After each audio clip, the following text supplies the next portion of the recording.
Buenos días a todas y a todos. Bienvenidos al seminario Genética, Ómica y Nuevas Estrategias Terapéuticas en Enfermedades Metabólicas que amablemente coordina el doctor Miguel Cruz López. Adelante, doctor. Muchas gracias. Licenciada Shaula, muchas gracias por el apoyo siempre, el maestro David y por supuesto a nuestras autoridades, la doctora Laura Bonifaz y la doctora Rosana Pelayo, si no están, sean tan amables de saludármela.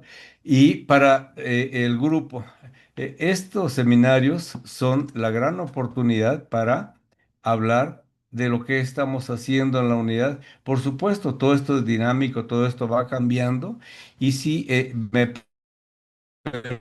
permiten ver la primera diapositiva para presentar a las ponentes. Este grupo de investigación, como saben, nos hemos dedicado a las enfermedades metabólicas por un buen tiempo, 25 años, ya es el número 26, y lo que hemos hecho como grupo de investigadores es estudiar la parte de la diabetes, enfermedades metabólicas, pero hemos ido cambiando de tal forma que tenemos alumnos dentro de la UNAM, dentro de la Universidad Autónoma de Guerrero, que es la maestra Brenda de la Cruz Concepción. Ahí está el título, para no estarlo repitiendo, y ella, así como la maestra Ana María Nava, están ya escribiendo los últimos detalles para poderse titular. Después entraría el maestro Armando, quien nos hablará también. Él está como postdoctorante y luego ya hablaría la maestra Ana María sobre la genética de las variantes asociadas con el estrés oxidativo y por último la estudiante de doctorado, la doctora Fernanda Pérez, quien junto con el doctor Jesús Peralta han hecho todo un camino muy interesante sobre alternativas para el paciente con diabetes tipo 2, el tratamiento. Sin más, sea tan amable, bueno, ya volvió aquí, ahí están las imágenes, pura juventud, y le pediría entonces a la maestra Brenda de la Cruz que inicie su plática. Adelante. Gracias, doctor. Muy buenos días, estimado público. A continuación, me complace enormemente presentar los resultados de mi tesis doctoral, en donde nosotros encontramos resultados prometedores sobre el posible potencial terapéutico del resveratrol sobre la obesidad. Y el título de este trabajo es Regulación predictiva del resveratrol sobre el transcriptoma y el proteoma hipotalámico en ratones con obesidad. Presenta a su servidora Brenda de la Cruz Concepción. Bueno, la obesidad es un problema de salud grave a nivel mundial. Los últimos reportes de la Organización Mundial de la Salud indican que esta enfermedad tiene una tendencia histórica y es una pandemia silenciosa que desde la década de los 90 ha incrementado su prevalencia, duplicado en adultos y cuadruplicado en niños y adolescentes. La importancia de esta enfermedad radica en que este es un factor de riesgo cardiometabólico asociada a otras enfermedades que incrementan la mortalidad en estos pacientes. Es definida como un exceso de grasa corporal. Este exceso de grasa es obtenido a partir del desequilibrio entre la ingesta y el gasto energético. El exceso de grasa corporal provoca un proceso inflamatorio de bajo grado a nivel sistémico que ocasiona disfunción en otros tejidos reguladores del metabolismo. Uno de estos tejidos es el hipotálamo. Pero, ¿cómo se lleva a cabo la disfunción hipotalámica? Bueno, tras el consumo de dietas hipercalóricas como la dieta alta en grasas o HFD por sus siglas en inglés, se produce un incremento de ácidos grasos libres en circulación, así como de citocinas proinflamatorias y adipocitocinas que viajan y atraviesan la barrera hematoencefálica, provocan inflamación hipotalámica y con ello alteración de vías de señalización importantes en la regulación del apetito y del gasto energético, como la vía de la leptina y la insulina, ocasionando de esta manera la disfunción hipotalámica. Como estrategia terapéutica, se han utilizado tratamientos alternativos que contrarresten la disfunción hipotalámica. En diversos modelos de estudio se ha reportado que el resveratrol un antioxidante de origen natural, tiene efectos prometedores sobre la regulación de ciertas moléculas, ciertos genes y ciertas proteínas. Sin embargo, es importante destacar que la obesidad es un problema de salud complejo que involucra, se ha reportado que involucra alteraciones en el transcriptoma y en el proteoma completamente, por lo que analizar de manera integral los cambios transcriptómicos y proteómicos modulados por el resveratrol era necesario hasta este punto. A partir de estos antecedentes, nuestro grupo de trabajo decidió plantearse el siguiente problema. El resveratrol regulará el nivel de expresión de genes y proteínas en el hipotálamo de ratones C57BL6 con obesidad. El objetivo general del trabajo fue evaluar el efecto del resveratrol sobre el perfil de expresión de genes y proteínas alterados en obesidad en hipotálamo de ratones C57BL6. Los resultados los dividimos en dos capítulos. En el capítulo 1 hablaremos del papel predictivo del resveratrol en la reversión de las alteraciones transcriptómicas hipotalámicas. Y bueno, aquí observamos los resultados que reportamos ya en un artículo de investigación, en donde podemos ver la distribución general de los genes diferencialmente expresados, o DEX, por sus siglas en inglés. Como observamos, la obesidad provoca una alteración completa del transcriptoma con respecto al grupo control, mientras que el resveratrol evitó esta alteración transcriptómica. También podemos observar el número total de genes diferencialmente expresados en la obesidad y cómo el resveratrol reguló la expresión de estos genes. De los 393 genes alterados por la obesidad, el resveratrol reguló 54 genes, es decir, el 16% del total de los genes alterados. En la tabla 1 observamos estos 54 genes y su clasificación. El 45% de los 54 genes fueron genes no codificantes. Aquí podemos observar la lista de estos genes. Mientras que el 55% restante de los 54 genes fueron genes codificantes. Enseguida vamos a ver de qué genes se tratan y a qué vías de señalización pertenecen. Bueno, hicimos también un análisis funcional de los DEX, o genes diferencialmente expresados, y encontramos que predictivamente el resveratrol reprograma vías de señalización relacionadas con el metabolismo lipídico y energético, restaura la inflamación, restaura la comunicación neuronal y la estructura cerebral, regula también el eje hipotálamo tejido adiposo y regula la resistencia a la insulina. En la figura 3 observamos estos genes regulados de acuerdo al top 10 de las vías KEC y el efecto que tuvo el resveratrol sobre estos genes. Observamos que en la obesidad se incrementa la expresión de AQP7, LTA, CCL27AL, RIL, M6PRPS, C1RA, SNAIL1 y disminuye la expresión de GBGT1, PIPAR-GC1B, mientras que el resveratrol regula la expresión de estos genes alterados que pertenecen a vías de señalización tan importantes en la regulación metabólica como la vía PIPAR, la regulación de la lipólisis en adipocitos, la vía NF-κB, TNF, la interacción proteína-citosina-citosina, la cascada del complemento y la coagulación, las vías de unión adherente, la formación de glicosfingolípidos y la resistencia a la insulina. Bueno, en el capítulo 2 observaremos el papel predictivo del resveratrol en la reversión de las alteraciones proteómicas hipotalámicas. Como vemos en la figura 1, tenemos aquí dos heatmaps en donde podemos observar el efecto que tuvo la dieta HFD sobre los ratones. Podemos ver que también, al igual que como se observó en el transcriptoma, la HFD provocó una alteración proteómica global, mientras que el resveratrol evitó esta alteración sobre el proteoma. En el diagrama de Venn observamos el total de las proteínas reguladas por el resveratrol. Fueron 61 proteínas, las proteínas alteradas en la obesidad, mientras que el resveratrol reguló 20 de estas, es decir, el 33% del total de las proteínas desreguladas. En el análisis funcional de estas proteínas, observamos que predictivamente el resveratrol reprograma la plasticidad, el metabolismo y la matriz extracelular. También regula la sinapsis, la glía y la vasculatura. También reactiva programas catabólicos y el gasto energético. Recupera vías de función neuronal metabólica y regula la activación inmunitaria. En la tabla 1 observamos cada una de las proteínas reguladas por el resveratrol. De las proteínas reguladas destacan PDK3 y AKT1 por ser de las proteínas más estudiadas en modelos de obesidad y que por supuesto se han reportado como desreguladas en este proceso patológico. Entonces el resveratrol tuvo un efecto regulador de estas proteínas.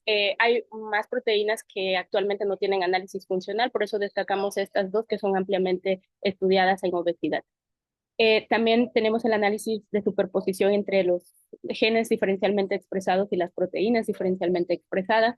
Como observamos, no hay una correlación directa entre los genes y las proteínas reguladas por el resveratrol. Sin embargo, sí hubo una gran cantidad de genes y proteínas individuales que el resveratrol reguló. Y bueno, en la figura 5 observamos finalmente el perfil integral transcriptómico y proteómico del hipotálamo en obesidad y su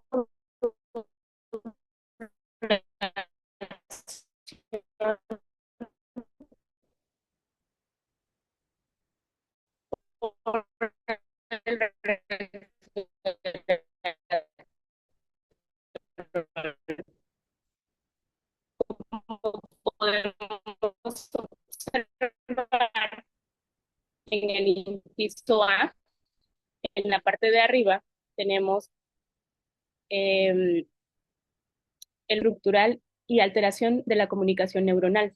¿Cuáles son las moléculas alteradas por la HFD?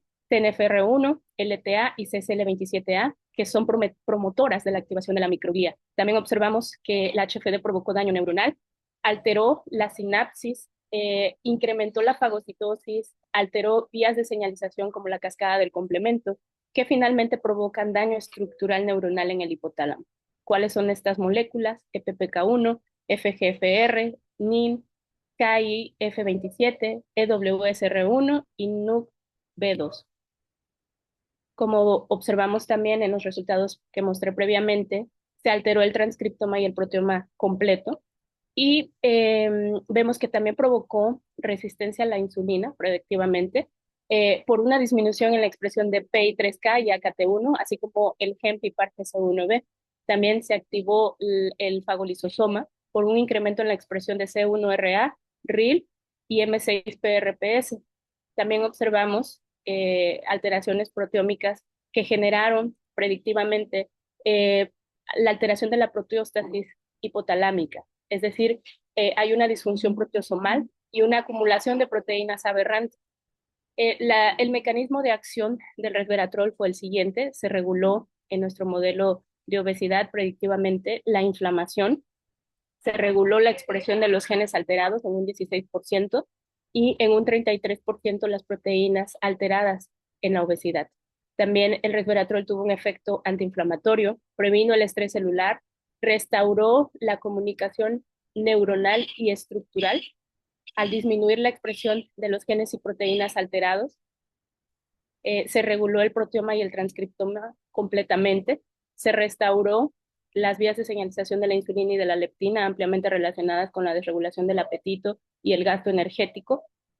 Se restauró también la fagocitosis, el metabolismo oxidativo, la degradación de las proteínas mal plegadas y en general podemos decir que se regularon vías de señalización alteradas por la HFD, se reactivó el catabolismo, el control del gasto energético y hubo una regulación profunda epigenética del transcriptoma y una reprogramación completa del transcriptoma y del proteoma.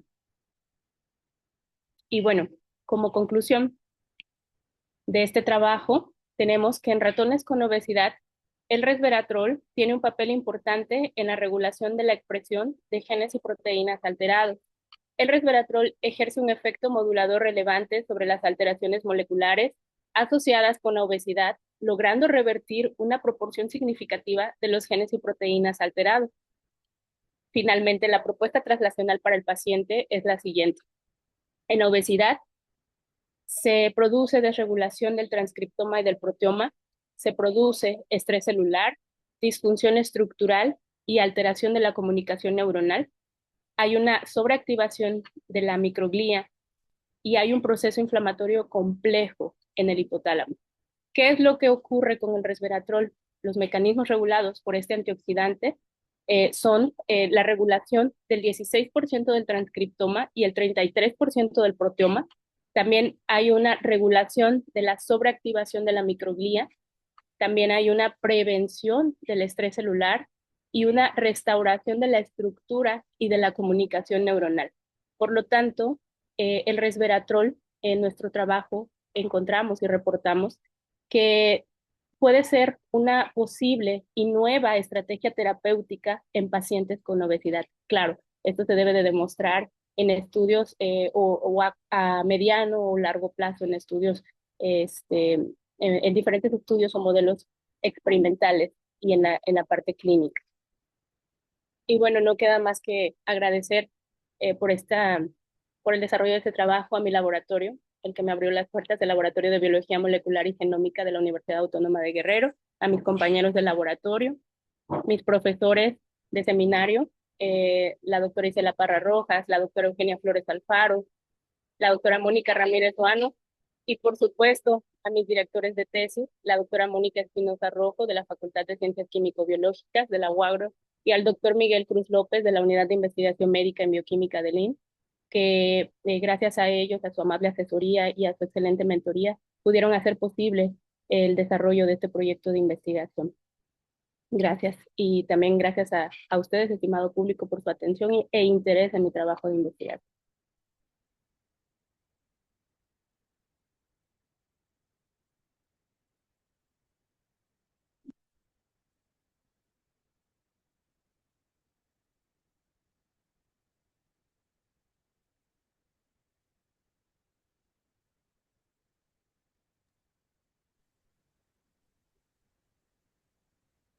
Buenos días. Muy buenos días a todos los asistentes.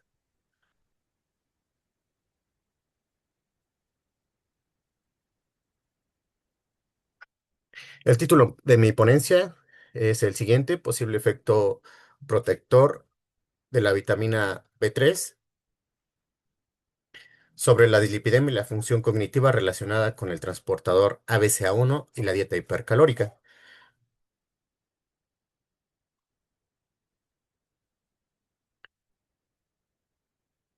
Para entrar en contexto, comenzaré hablando un poco acerca de la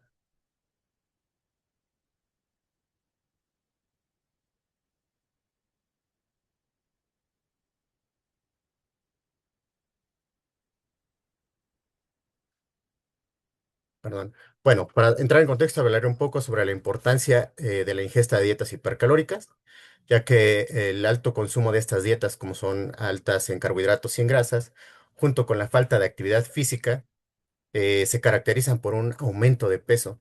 Y esto lleva a un almacenamiento excesivo de tejido adiposo, el cual eventualmente eh, en el cual hay una hipertrofia, y esto lleva a la liberación de citocinas proinflamatorias, especies reactivas de oxígeno y también el desarrollo de dislipidemia. Pero bueno, ¿qué es la dislipidemia? Bueno, pues es un desequilibrio en la cantidad de lípidos en la sangre. Específicamente, nos referimos a un aumento del colesterol LDL, también de triglicéridos y bajos niveles de colesterol HDL. Cuando hay un aumento de estos lípidos o de regulación de estos lípidos en la sangre, hay una acumulación de lípidos en diferentes órganos y tejidos, y esto a su vez lleva a un mayor riesgo a enfermedad cardiovascular, aterosclerosis y al desarrollo de hígado graso no alcohólico. Existen diferentes mecanismos por los cuales se lleva a cabo, se desarrolla la dislipidemia. Una de ellas es la alta ingesta de fructosa, cual se metaboliza principalmente en el hígado y lleva a la síntesis de lípidos, y a su vez disminuye la beta oxidación, es decir, la oxidación de los lípidos, lo que aumenta considerablemente el colesterol total, el colesterol LDL, los triglicéridos, y disminuye el colesterol HDL. Además, algunos estudios indican que otro mecanismo por el cual aumenta la dislipidemia es por la inflamación que se desarrolla también en el hígado, donde esta inflamación promueve la lipólisis y esto a su vez el aumento de ácidos grasos libres en circulación que son captados en el hígado y que aumentan la síntesis de triacilgliceroles y VLDL. Además de esto, otros mecanismos muy importantes son a través del transportador ABCA1 y ya que este transportador es de gran importancia puesto que a partir de él se sintetizan HDL, el cual sale a partir del hígado a circulación, llega a los diferentes tejidos para la captación de colesterol, el cual es regresado al hígado y es a partir del cual se lleva su eliminación. Se ha reportado que la inflamación o el estrés oxidativo disminuyen la expresión de este transportador ABCA1 y si disminuye su expresión, por ende, disminuye la síntesis de HDL. Esto lleva a que no se esté captando el colesterol en circulación en otros tejidos y que hay un aumento en la dislipidemia. Debido a todas estas alteraciones inducidas por las dietas hipercalóricas, pues se buscan alternativas terapéuticas para la prevención de estas alteraciones. En el caso de nuestro grupo de investigación, nos interesa el efecto de la vitamina B3, específicamente la nicotinamida, este tipo de vitamina B3, la cual la podemos obtener a través de la dieta y también de suplementos. Es muy importante primeramente porque es precursora de las coenzimas NAD, NADP, NADPH. Y es muy importante ya que, por una parte, modula la expresión de factores de transcripción importantes para la síntesis de lípidos, también la expresión de genes para disminuir la inflamación, participa en la reparación del DNA, aumenta los niveles de ATP y también participa en el restablecimiento de los niveles del glutatión, un antioxidante muy importante intracelular. Eh, Como parte de nuestro interés en el efecto de la nicotinamida, el año pasado se publicó un artículo por parte de nuestro grupo de investigación en el cual se deja ver el efecto potencial de nicotinamida en los niveles de colesterol HDL en suero y el estrés oxidativo hepático, además de la expresión del transportador ABCA1 y de los niveles proteicos en un modelo de ratas alimentadas con una dieta hipercalórica. Lo que se obtuvo en los resultados presentados en este artículo son los siguientes. En esta tabla se muestra el perfil de lípidos que fue determinado en suero, los triacilgliceroles, colesterol total, colesterol LDL, VLDL, HDL.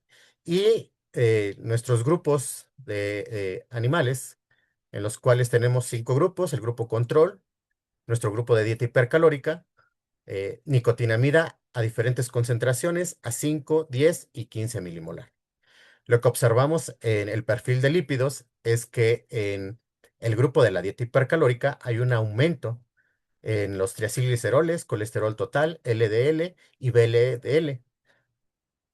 Y además disminuyen el colesterol HDL.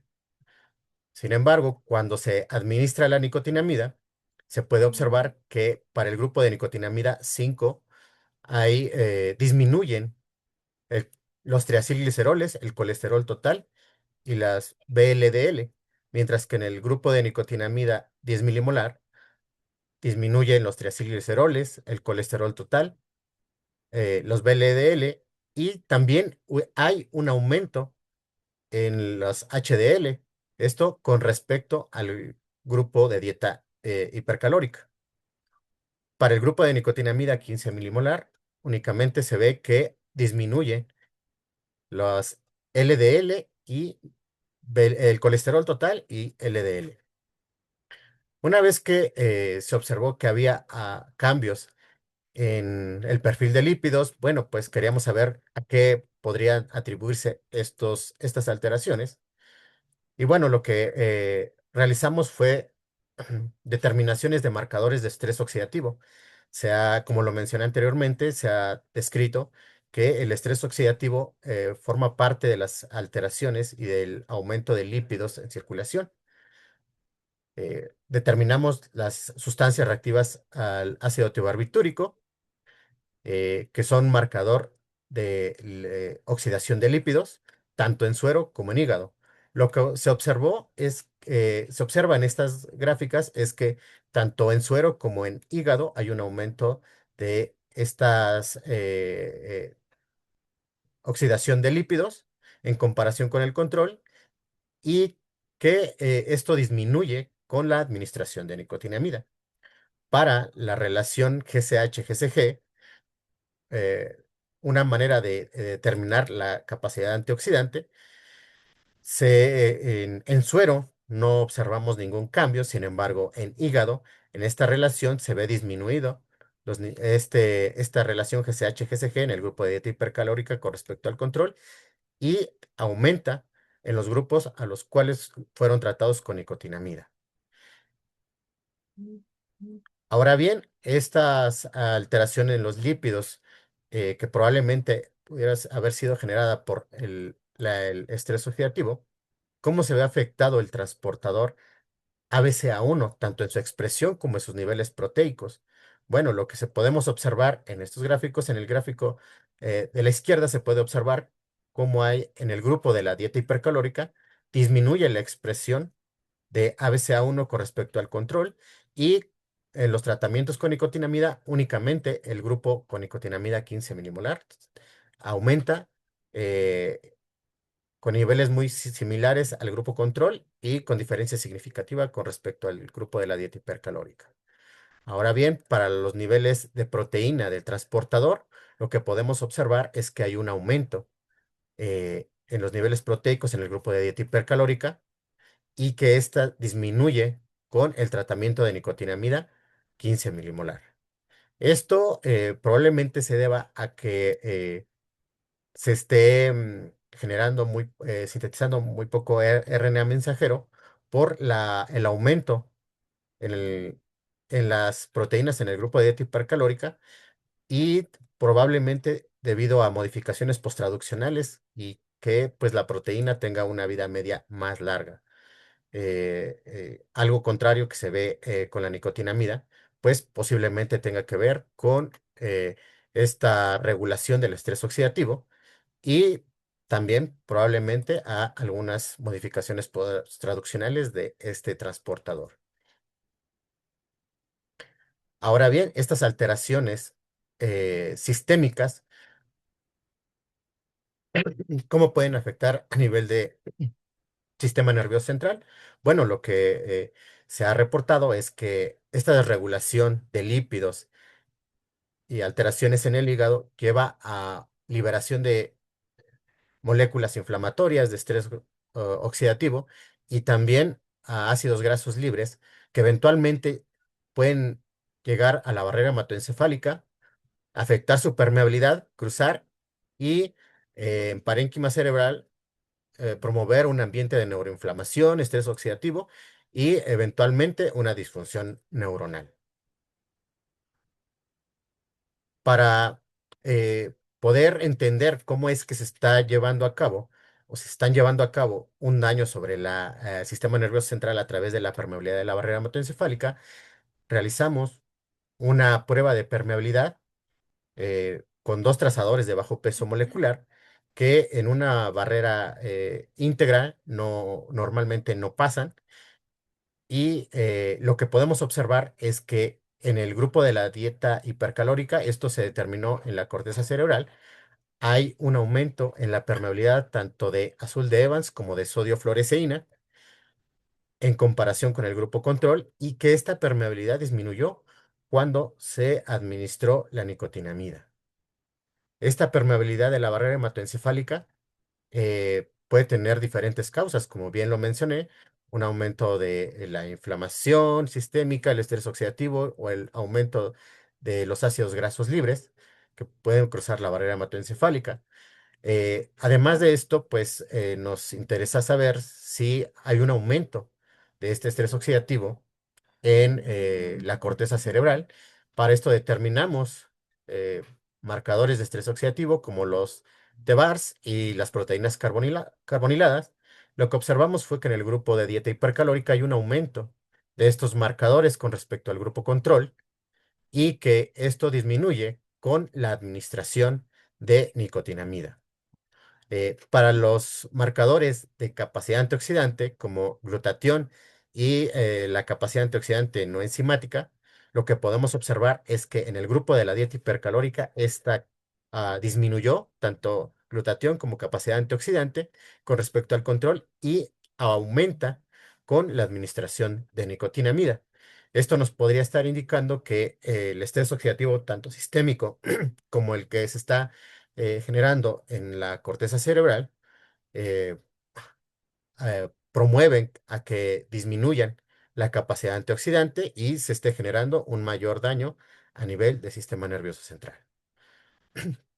Ahora bien, ¿cómo esta permeabilidad de la barrera hematoencefálica y el estrés oxidativo está afectando a la memoria? Bueno, para esto nosotros de la prueba de reconocimiento de objetos novedosos, la memoria de reconocimiento. Esta prueba consiste básicamente en exponer a las ratas a primero a dos objetos similares, dos iguales, y después de un tiempo hacer el cambio por un objeto novedoso.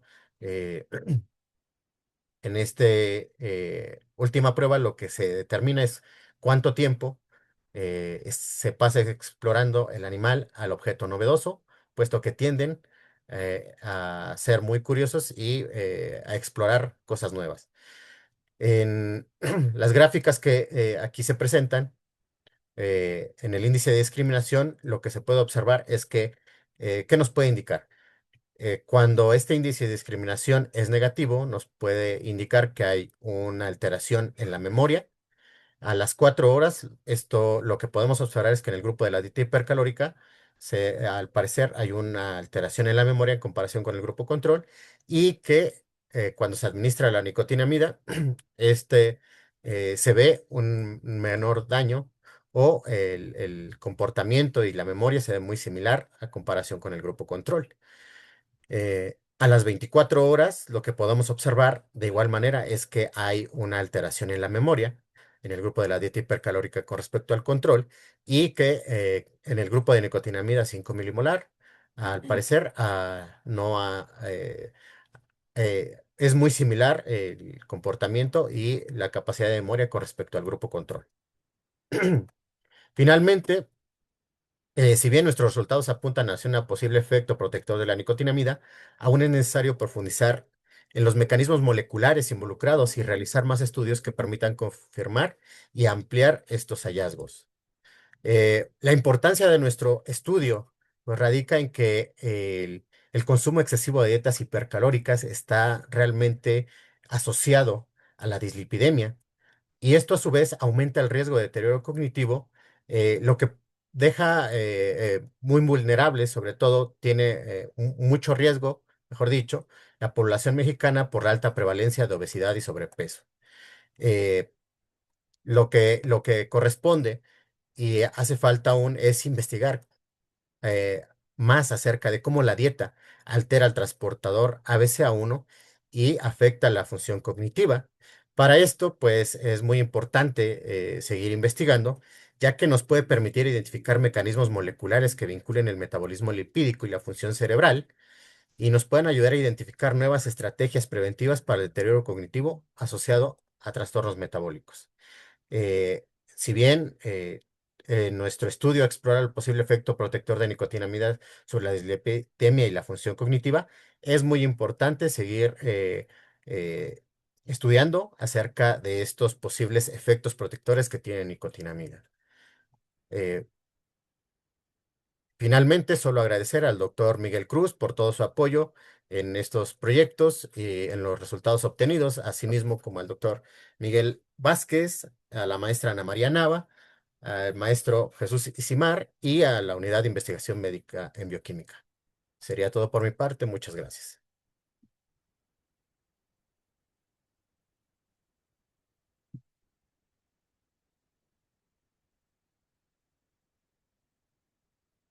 Buenos días a todos. Soy Ana María Nava Cabrera, estudiante de doctorado de la Unidad de Investigación Médica en Bioquímica. A continuación voy a presentar parte de los resultados que se obtuvieron en el doctorado. Y bueno, pues estos resultados fueron publicados el año pasado en este bueno, en este artículo que estoy presentando. Y básicamente, a manera de introducción, como sabemos, en México, 1 de cada 3 escolares viven con sobrepeso u obesidad. Los niños que padecen obesidad presentan lo que es una inflamación de bajo grado, así como también lo que es estrés oxidativo. Todo esto va a tener consecuencias en la etapa adulta, ya que estos niños llegan a desarrollar resistencia a insulina, diabetes tipo 2, enfermedades cardiovasculares y enfermedad de hígado graso. Pero bueno, hemos estado hablando sobre el estrés oxidativo y qué es el estrés oxidativo. El estrés oxidativo se genera cuando hay una alta cantidad de especies reactivas, así como una baja cantidad de antioxidantes. ¿Qué son estas especies reactivas? Básicamente son moléculas que están desapareadas en sus últimos orbitales y toman electrones de otras moléculas. Sin embargo, los antioxidantes, como han estado hablando mis compañeros, son moléculas que permiten aparear a estas especies reactivas y evitar que continúen con el daño a moléculas que estén cerca. Cuando hay una buena alimentación, obtenemos una buena cantidad de antioxidantes, pero también es importante mencionar que nuestro cuerpo puede generar diferentes antioxidantes. Unos, y la primera defensa antioxidante que hay en nuestro cuerpo, son enzimas antioxidantes capaces de eliminar a estos radicales libres. ¿Qué ocurre cuando hay una mala alimentación? O cuando estamos expuestos a diferentes contaminantes? Bueno, pues la cantidad de antioxidantes que podemos adquirir a través de la dieta disminuyen y permiten que los radicales libres puedan estar dañando moléculas cercanas y estableciendo lo que es el estrés oxidativo. También es importante mencionar que dentro de nuestros sistemas antioxidantes enzimáticos existen polimorfismos de un solo nucleótido que podrían estar afectando la funcionalidad de estas enzimas y por consiguiente, no hacer esta o no tener esta línea de defensa adecuada contra las especies reactivas. ¿Y qué va a ocurrir? Bueno, pues este estrés oxidativo está muy relacionado al daño a biomoléculas. Principalmente los radicales libres van a dañar biomoléculas como lípidos, proteínas y DNA. Todo esto se ha relacionado con el desarrollo de diferentes enfermedades como la dislipidemia, la resistencia a insulina, las enfermedades cardiovasculares y la hipertensión. Pero, ¿qué son los polimorfismos de un solo nucleótido?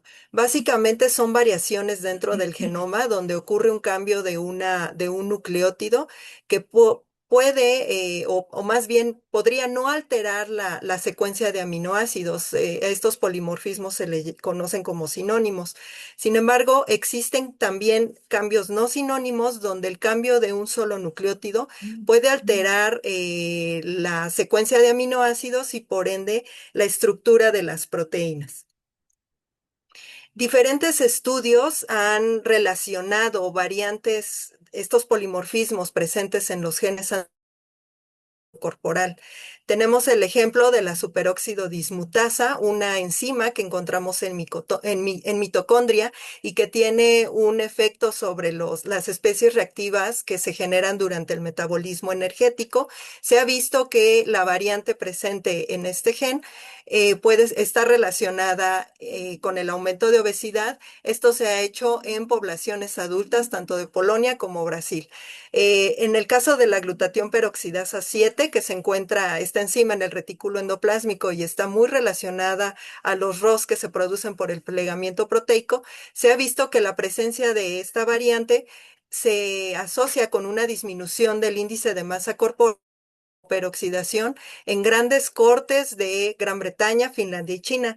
Igualmente, la glutatión peroxidasa 1 es una enzima que encontramos en citoplasma, reduce lo que es el peróxido de hidrógeno, así como los peróxidos lipídicos. Es una enzima dependiente de selenio y además utiliza al glutatión. Y está relacionada esta variante con el aumento de índice de masa corporal. Esto se ha reportado en poblaciones adultas en nuestro país.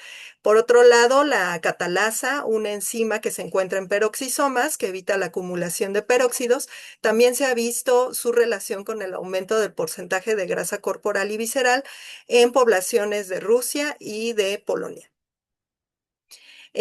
Durante todos estos 25 años en nuestra unidad se han estudiado lo que son las enfermedades metabólicas con un enfoque principalmente o de inicio fue epidemiológico, después se identificaron genes candidatos o un enfoque con genes candidatos que se habían reportado su asociación con lo que es obesidad y se observó que pues estas variantes no todas se replican en nuestro país. ¿Esto a qué se debe? Bueno, pues depende mucho del componente que está presente en nuestro país, que es este componente nativo americano, esta ancestría. Y bueno, pues eso nos hace seguir explorando variantes genéticas que puedan estar relacionadas con enfermedades metabólicas en nuestra población. Por eso el objetivo de este trabajo fue analizar la asociación de estas variantes genéticas en enzimas antioxidantes con obesidad, el estado antioxidante, así como concentración sérica de marcadores de estrés oxidativo en escolares mexicanos. Para esto exploramos la asociación de estas variantes genéticas con obesidad en al menos 3,000 escolares provenientes de 15 estados de la República Mexicana. Y posteriormente de una submuestra tomamos 500 niños provenientes de Ciudad de México, Campeche y Oaxaca y analizamos la asociación de estas variantes genéticas con la capacidad antioxidante, que es un marcador de antioxidantes global, de lípidos oxidados y proteínas carboniladas o proteínas oxidadas. ¿Qué fue lo que encontramos? Bueno, en estos 15 estados de la República Mexicana encontramos que la variante de la superóxido dismutasa 2 está presente en 2 de cada 5 niños. De la glutatión peroxidasa 1 la encontramos presente en 1 de cada 5 niños, igual para la glutatión peroxidasa 7 y lo que es la catalasa. ¿Qué fue lo que hicimos? Bueno, fue buscar si estas variantes genéticas estaban relacionadas a obesidad y bueno, nosotros no encontramos de entrada una relación con obesidad por parte de estas variantes. ¿Qué fue lo que hicimos después? Queríamos ver si los marcadores de estrés oxidativo y la capacidad antioxidante estaban relacionadas con obesidad y encontramos que en efecto, tanto la capacidad antioxidante como los lípidos o la lipoperoxidación lipídica están relacionadas con obesidad. Como vale la pena mencionar, es importante ver cuál era, o era importante ver también cuál era la relación de esta capacidad antioxidante global respecto a los marcadores de estrés oxidativo. Y esto fue lo que encontramos. Encontramos que aquellos niños que tienen una mayor capacidad antioxidante, había una disminución de lipoperoxidación, algo que no encontramos en lo que fue las proteínas carboniladas. Queríamos ver también qué ocurría en aquellos niños que portaban estas variantes. Y esto fue lo que encontramos. Encontramos que tanto la superóxido dismutasa 2 como la glutatión peroxidasa 1 estaban relacionadas con el marcador de estrés oxidativo, que fue la lipoperoxidación. Aquí podemos observar que aquellos niños que portan, en el caso de la superóxido dismutasa, las dos variantes en ambas cadenas, pues hay una disminución de lípidos oxidados y lo mismo para aquellos que tienen la variante en una sola cadena, así como en las dos hay una disminución de estos lípidos. Y queríamos también saber si esta relación que habíamos observado entre la capacidad total antioxidante y la lipoperoxidación se mantenía en los portadores y no portadores. Y nos encontramos con algo bastante interesante. Uno es que principalmente que aquellos que no portaban las variantes, había una disminución conforme aumentaba la capacidad total antioxidante, una disminución de estos lípidos oxidados en aquellos que no estaban portando la variante. Y bueno, ¿esto qué nos quiere decir?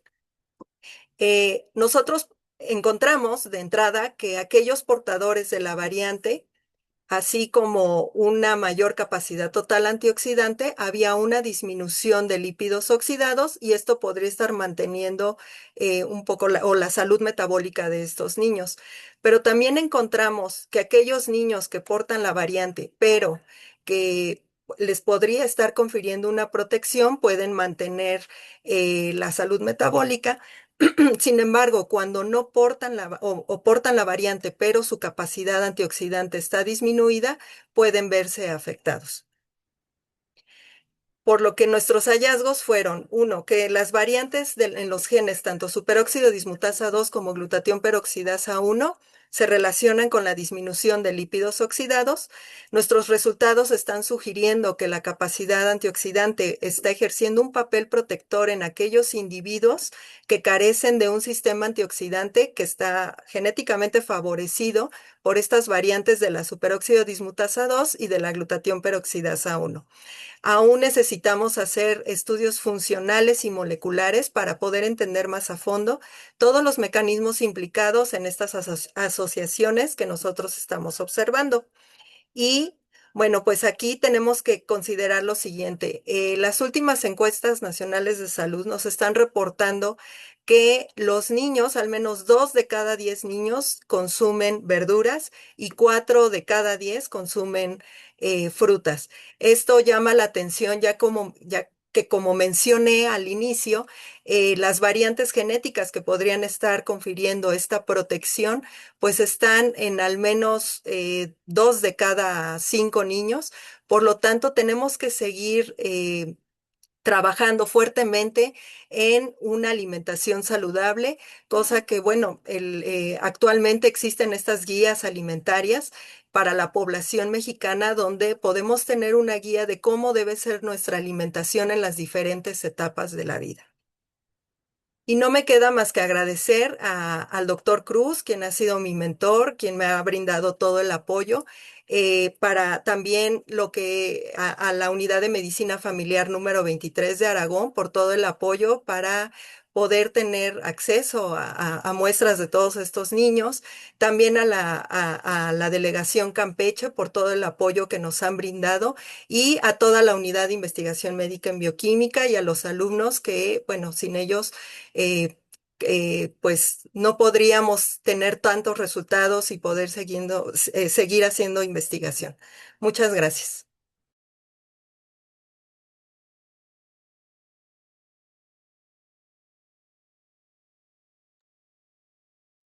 Bueno, siguiendo con las presentaciones, déjenme quitar, porque me estorba un poco. Listo. Vamos a irnos un poco más allá a la parte ya de implementación con ensayos clínicos aleatorizados.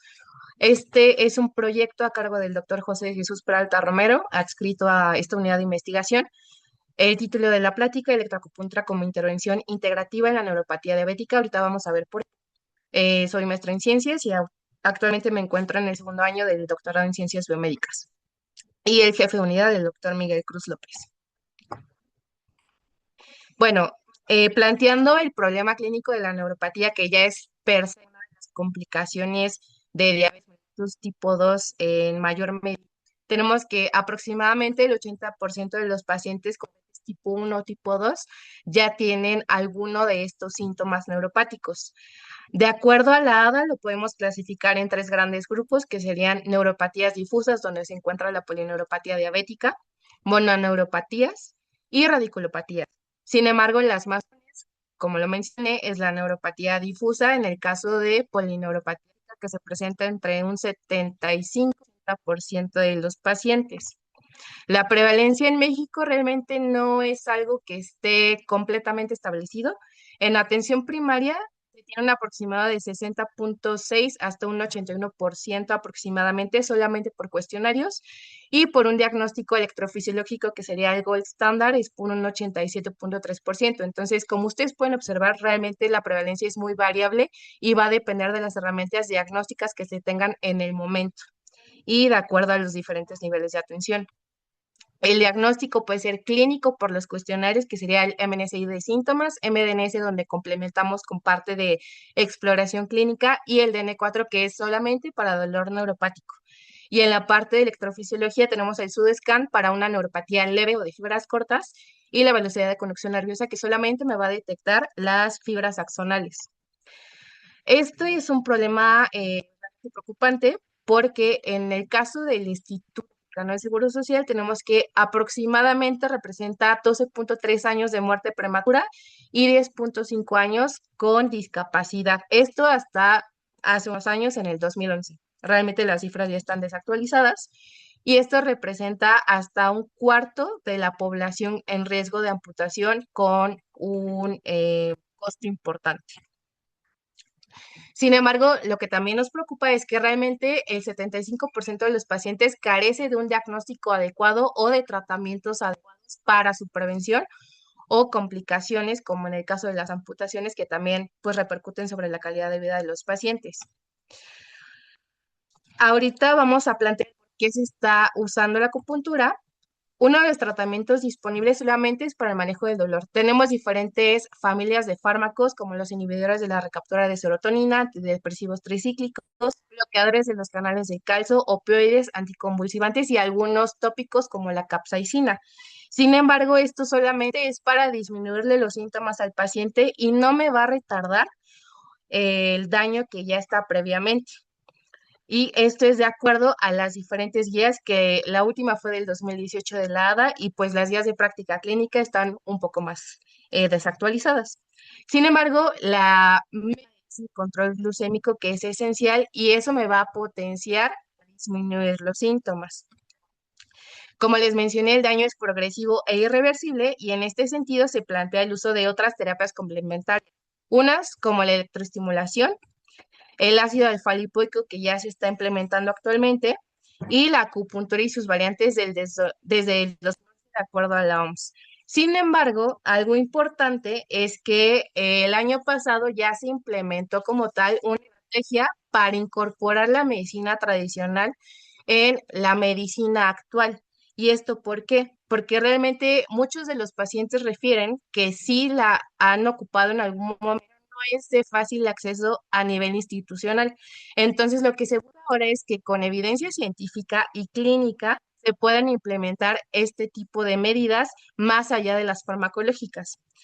Y en este sentido, algunos de los fundamentos de la medicina tradicional china tenemos que sí, filosóficamente hablando, hay deficiencia de mon, de base, de acuerdo a los puntos acupunturales, pero si ustedes se fijan, es un sistema en el cual puede que si alguno de estos puntos se desregula, pues obviamente va a afectar todo y lo que se busca es que a través de los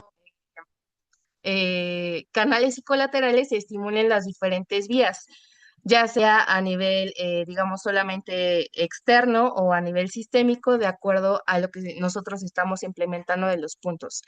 ¿Qué evidencias hay? Estas son algunas que nosotros encontramos en las cuales se compara entre el uso de tratamiento farmacológico, si se discontinúa o si siguen el periodo que se les implementa la acupuntura.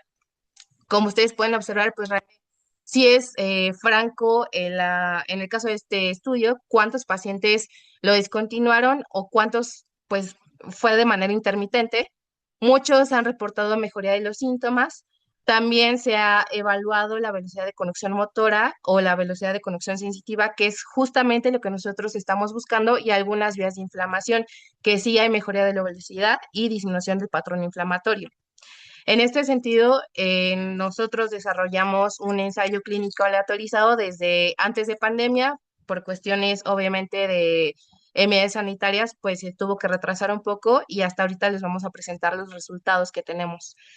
Está aprobado por el Comité de Investigación en Salud del Instituto, Convética COFEPRIS, tiene registros internacionales en Clinical Trials y la OMS, y también tuvo 3 financiamientos por prioritarios del IMSS, con la cita en Ciencia Básica de Frontera y SECTEI. ¿Qué es lo que nosotros hicimos? Teníamos contempladas 3 unidades de medicina familiar. Aquí se les aplicaron criterios de elegibilidad a los pacientes, en los cuales pues prácticamente era diagnóstico de diabetes tipo 2, descartando la tipo 1, que tuvieran datos clínicos de neuropatía distal simétrica y aparte tuvieran, de acuerdo a nuestros estudios complementarios, por valoración de neurología y neurofisiología. Excluyeron otro tipo de enfermedades autoinmunes, hematológicas, VIH, cáncer en tratamiento o antecedente, lactancia, embarazo y otros trastornos neuropáticos o enfermedades neurológicas. También se descartaron fracturas, antecedentes de traumatismos o de cirugías de cadera o de alguna otra extremidad. Y pues lo ideal era sí tener un control glucémico, pero no era nuestro desenlace. Aquí se incluyeron, independientemente de las cifras de hemoglobina glicada, se aplicaron vía telefónica algunos cuestionarios para invitar a los pacientes que nosotros ubicamos en las unidades de medicina familiar. Se les aplicó un triage en el cual nosotros identificábamos si era candidato de acuerdo a los criterios de inclusión y de exclusión. Se citó para la aplicación de los diferentes cuestionarios que ya les mencioné, calidad de vida y finalmente nosotros realizamos el estudio electrofisiológico en el Departamento de Neurofisiología de aquí de especialidades para identificar si era otro tipo de neuropatía o de acuerdo al grado de seguridad entre fibras cortas y los axonales, que es lo que tenemos aquí. Nuestra meta eran 40 pacientes, 20 fibras cortas, 20 axonales y estratificados de acuerdo a la intervención, en 10 con electroacupuntura sham, que sería una electroacupuntura falsa, donde nosotros no estamos ejerciendo ninguna punción ni electroestimulación, y la electroacupuntura real, que serían 10 y 10 en los diferentes casos.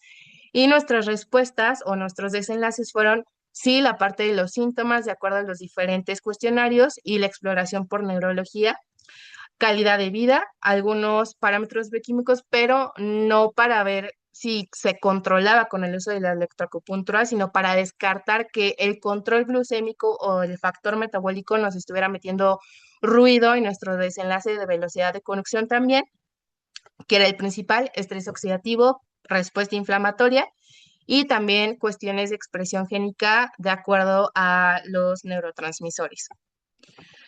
¿Qué es lo que tenemos hasta ahora? Nosotros realizamos la publicación del protocolo que hasta ahora pues ha sido bien recibido de acuerdo a las diferentes características que nosotros tuvimos. No es por echarnos flores, pero sí es realmente uno de los primeros en su tipo, cuidando los diferentes criterios de estricta y consort para los ensayos clínicos de forma general y en acupuntura. Y también recientemente publicamos lo que nosotros encontramos en el manejo del dolor, porque independientemente de que sea un desenlace subjetivo, realmente lo que nosotros también estamos buscando en conjunto con los diferentes especialistas y los servicios es, sí, yo estoy mostrando modificación de velocidad de conducción, pero lo que me importa realmente es que el paciente disminuya sus síntomas y el dolor para mejorar la calidad de vida. También en su momento se publicaron resultados preliminares en la IDF, en el Congreso y en el Congreso de la Asociación Americana de Diabetes. De este artículo que publicamos del dolor, si buscamos en las referencias, se dice que para tener una mejoría clínica, bueno, con significancia clínica más allá de la estadística que nosotros encontramos, es a partir de la disminución de 2 puntos de la valoración en cuanto a la intensidad del dolor, que lo que nosotros encontramos es que en el caso de los pacientes con neuropatía axonal, que sería una neuropatía severa, de acuerdo a los grados, es que sí, efectivamente, disminuyeron un poquito más allá de los 2 puntos establecidos y aparte encontramos las diferencias estadísticamente significativas.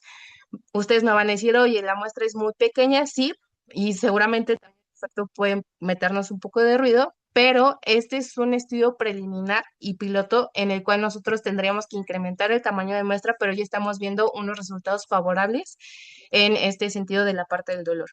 Y es parte de la tesis de uno de los médicos especialistas en acupuntura, el doctor Rafael.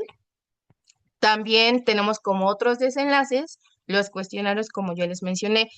Uno es la parte de los síntomas que sí aparentemente disminuyeron hasta casi 2 puntos en el caso de una neuropatía axonal, que también esta es una mejoría clínica en el caso de los por síntomas y en el caso del MDNS, que aquí ya trata de estratificar un poco porque nosotros complementamos con la parte de exploración física, también se obtuvo una mejoría en el caso de los pacientes intervenidos con electroacupuntura respecto a los controles sin electroestimulación. Nuestro desenlace principal en velocidad de conducción nerviosa, nosotros evaluamos en este caso la muestra total de acuerdo a ver, independientemente de si es electroacupuntura, sham o real, qué pasaba. Y en este periodo de tiempo, que fueron 32 sesiones, que prácticamente fueron 4 meses o 5 meses con uno de descanso, pues sí se ve una disminución franca en el caso del tiempo basal y el final de la intervención, que serían 3 meses después de, de que concluimos nuestro estudio. Y este es parte de la tesis de la doctora Sofía Romo, también médico especialista. Y si nosotros estratificamos entre la muestra total de grupo sham y electroacupuntura, observamos como que cierta tendencia en el caso de la electroacupuntura que no se disminuía tanto la velocidad de conducción nerviosa. Si bien no era un aumento franco en el caso de los pacientes, se observaba en el caso de la electroacupuntura sham cómo iban progresando en cuanto a este deterioro. Y en el caso de fibras cortas, muestra total igual de fibras cortas, pasa exactamente lo mismo, se ve esa disminución en los diferentes tiempos. En el caso de electroacupuntura real, sí se ve esa tendencia que al menos, más allá de que se conserve, que sería una neuropatía leve, sí hay como que cierto aumento en el caso de los de electroacupuntura real. Y en el caso de los axonales, aquí también es algo interesante, porque independientemente de que sí existe esta progresión en el daño, aquí como que se mantiene independientemente de la intervención. Y en el caso de los de electroacupuntura real, igual tratan como que de aumentar esta parte de la velocidad de conducción. Otro estudio derivado es ver quiénes no tenían respuesta al inicio, porque también eso es algo que tendríamos que valorar, y quiénes terminaron teniendo alguna respuesta después de la intervención, que también fue algo que nosotros observamos. En el caso de los de fibras cortas, si bien tenían cierto deterioro, después terminaron en una polineuropatía pues franco severa, y en el caso de los de neuropatía axonal, algunos terminaron perdiendo la respuesta de más nervios. En el caso de inflamación, aquí pues los datos no son concluyentes. Realmente lo que nosotros encontramos es que sí hay ciertas tendencias a que a lo mejor en el caso de electroacupuntura real pudiese aumentar la respuesta inflamatoria, pero lo que nosotros apostamos, esto solamente es un primer ciclo de intervención de 16 sesiones, es que probablemente se trate de la activación de las diferentes respuestas celulares. Y esto fue pues mi estudio de maestría. Tenemos otra parte que es la actividad de acetilcolinesterasa. Aquí solamente mostramos los de fibras cortas porque en el caso de los axonales realmente sentimos que a lo mejor el tiempo fue muy corto para activar como tal estas vías, y en el caso de una neuropatía leve, aparentemente en el caso de los de electroacupuntura sham, si bien aumenta la actividad, estaría hablando que sí hay una mejoría en el caso de estas vías de señalización, sino que más bien se está degradando a mayor velocidad la enzima de acetilcolinesterasa y por lo tanto se interrumpe como tal el estímulo nervioso.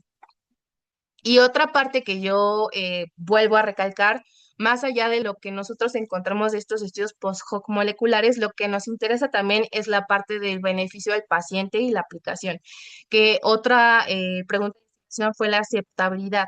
Y como ustedes pueden observar qué fue lo que más les gustó del protocolo o cómo cambió para el paciente emocionalmente entrar al protocolo, pues prácticamente estaban convencidos de que sí tenían una mejor atención en la cuestión de autocuidados, ellos tenían mayor interés por conocer sobre su enfermedad y de implementar otro tipo de medidas para pues buscar ese cambio en cuanto a sus patrones de control glucémico y de alimentación y de actividad física, que eso también pues es importante.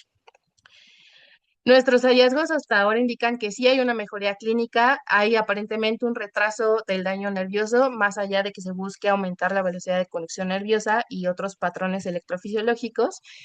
Sí se están modulando algunos mecanismos moleculares, aún no es concluyente.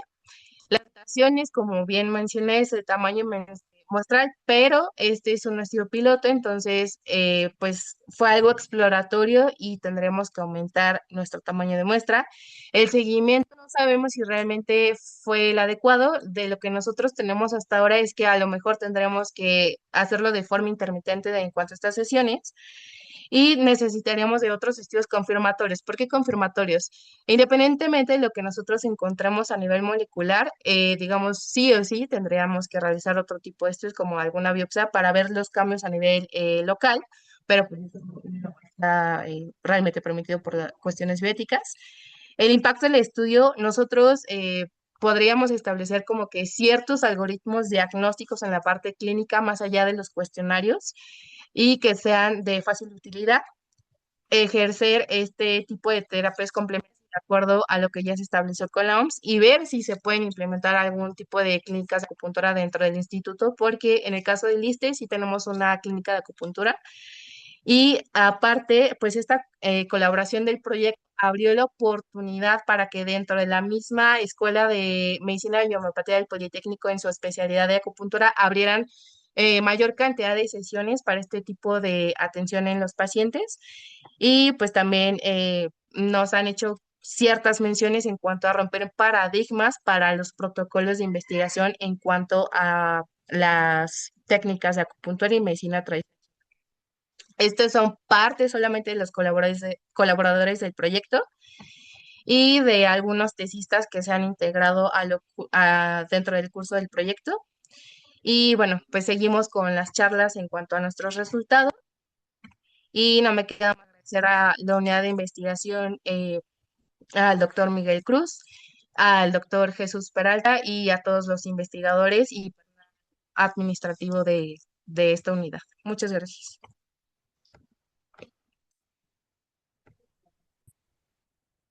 Pues muchísimas gracias. Vamos a dar paso a las preguntas. Por acá ya tenemos dos y nos dice la doctora Naomi Pacheco Recendis. Buen día y muchas gracias por compartir sus conocimientos. ¿Cuál es la dificultad para poder realizar estos estudios en humanos? Me parece que es para la doctora Brenda.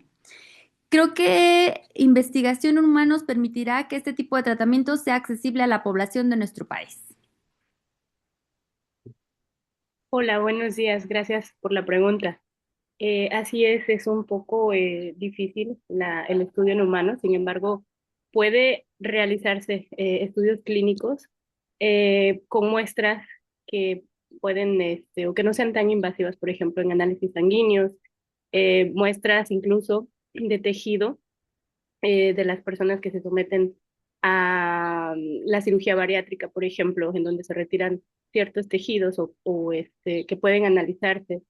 El estudio transcriptómico y proteómico actualmente es un estudio de amplio espectro que nos permite analizar todo el perfil génico y proteómico global y, claro, con tejidos que puedan ser obtenidos de forma no invasiva, podrían realizarse estos estudios o incluso les comentaba muestras sanguíneas.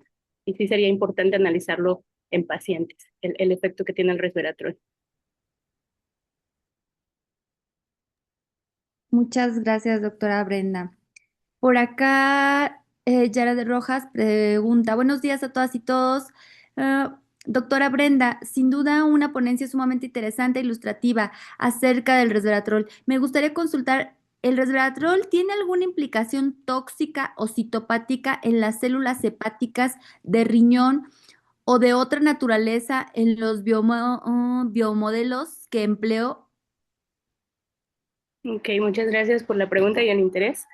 Sí hay una cierta dosis en la que el resveratrol provoca efectos citotóxicos. La dosis, sin embargo, es muy amplia, la que se ha detectado.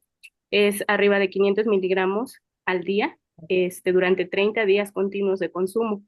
La dosis, por supuesto, la debe de administrar o recetar el médico de cabecera, en donde se debe de determinar los antecedentes clínicos del paciente y si es apto para su consumo. Pero en pacientes, por ejemplo, o en personas con sobrepeso u obesidad, se puede consumir de forma regular el resveratrol en frutos rojos, uva, moras, nueces, frutos secos, vino tinto, un poco, claro, para obtener la cantidad normal diaria recomendada. De ahí en fuera, la concentración la debe de dar el médico tratante. Perfecto. Otra pregunta para la doctora Brenda. Pregunta Aldo Allende. Primero dice, felicidades por su trabajo. Está un poquito redactar, a ver. ¿Nos podría profundizar cómo se hace esta medición del resveratrol? ¿Se trata de un estudio longitudinal o de un modelaje teórico? El estudio del resveratrol, gracias primero por la pregunta. El estudio del resveratrol en cuanto a qué se refiere, perdón, es sobre el análisis exactamente de lo que nosotros realizamos en Sí, el modelo. como que no explicó muy bien. A ver si ahorita puede levantar la mano el doctor Aldo o si nos puede redactar ahí más claramente, por favor. Y por acá les mandan las felicitaciones. También es importante pues mandar leerles las felicitaciones. Y por acá el doctor Francisco Guzmán, creo que es para la doctora Pérez. ¿Cómo seleccionaron los puntos a estimular y fueron estos los mismos en todos los pacientes? Sí, los puntos ya están estandarizados de acuerdo a diferentes revisiones sistemáticas y a las recomendaciones. Y fueron 6 que prácticamente estamos estimulando nervio peroneo y nervio tibial para cuestiones de velocidad motora y sensitiva. Y pues sí, fueron todos los puntos iguales en los pacientes. Muchas gracias.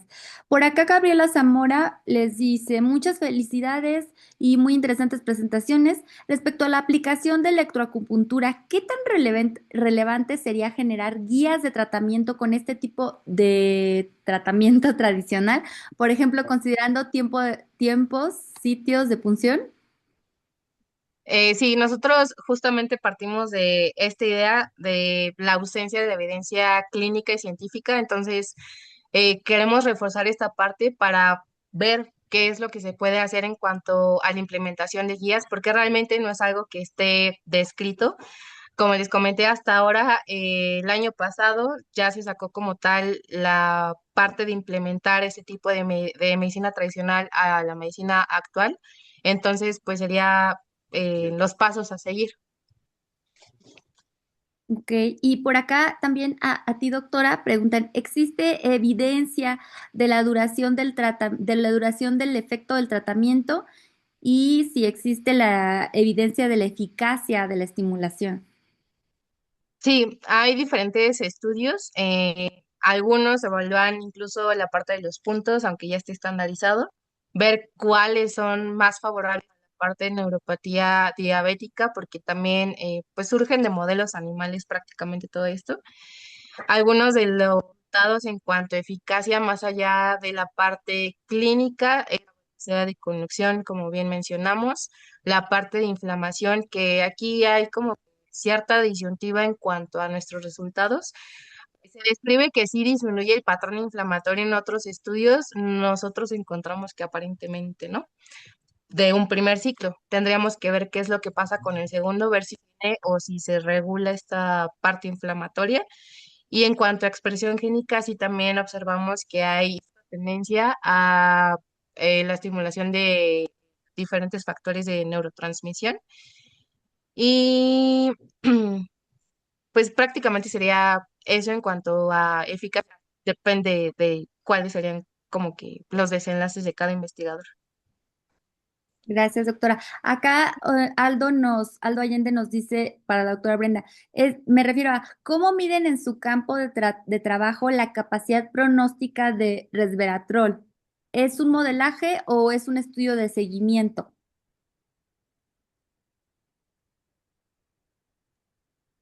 Fue un modelo experimental de obesidad. Este ha sido trabajado en el laboratorio desde el consumo del alimento, el diseño de la dieta HFD.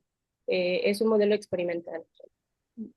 Sí. Muchas gracias por responder, doctora. Y por acá la licenciada Carmen les manda muchas felicitaciones por sus presentaciones. Y a ver, voy a ver si tenemos preguntas de este lado. Estas ya son todas. A ver, mm, por acá alguien más. A ver, doctor, claro, adelante usted. Sí. Mire, mientras se animan, sí quiero hacer énfasis que es la unidad de bioquímica, seguramente todos la conocen, pero es una unidad que inició exactamente en este siglo, en la parte de diabetes, después obesidad, con el doctor Peralta hemos hecho trabajos muy importantes. Ahora con los nuevos investigadores hemos enfocado al estudio de las enfermedades metabólicas, por supuesto, los genes candidatos, la expresión de los genes, obesidad mórbida con el doctor Jaime Gómez y el doctor Fernando Suárez, la microbiota con el doctor Fernando Suárez, con el doctor Miguel Alexander, modelos experimentales con fructosa, y ahí es donde el doctor Armando Ramírez, quien hizo el doctorado con la doctora Díaz, se pudo conseguir una beca postdoctorante, ahora está con nosotros, sigue esa línea y sobre todo el conocimiento que se ha generado, lo hemos estado difundiendo mucho a través del certificado de salud metabólica para las familias y los niños participantes. Y esta información que ya la tenemos en las evidencias, las estamos expresando en las pláticas que les damos a los pacientes, a las familias. Por ejemplo, la maestra Nava, orgullosamente, es química de base, ya tiene la maestría, ya está por titularse, lo mismo que Brenda. La forma de expresar, porque cuando hablamos de genes y hablamos de polimorfismo se vuelve muy abstracto, pero cuando lo combinamos con lo que es la alimentación y la frecuencia y el impacto que tiene, bueno, ya es otra forma de ver la investigación. Lo mismo la doctora Fernanda, sí, cualquiera podría decir, bueno, ya son pacientes complicados y además esta alternativa de tratamiento pues duele, no sé qué tanto duela porque nunca he tenido yo electroacupuntura, no sé si la doctora Fernanda o el doctor Peralta, pero ahí están las evidencias. Entonces yo creo tenemos la oportunidad de en este momento de expresarle a la comunidad que hemos cuidado mucho que la investigación se lleve hacia el paciente y cosas que no se pueden hacer, como comenta Brenda, que también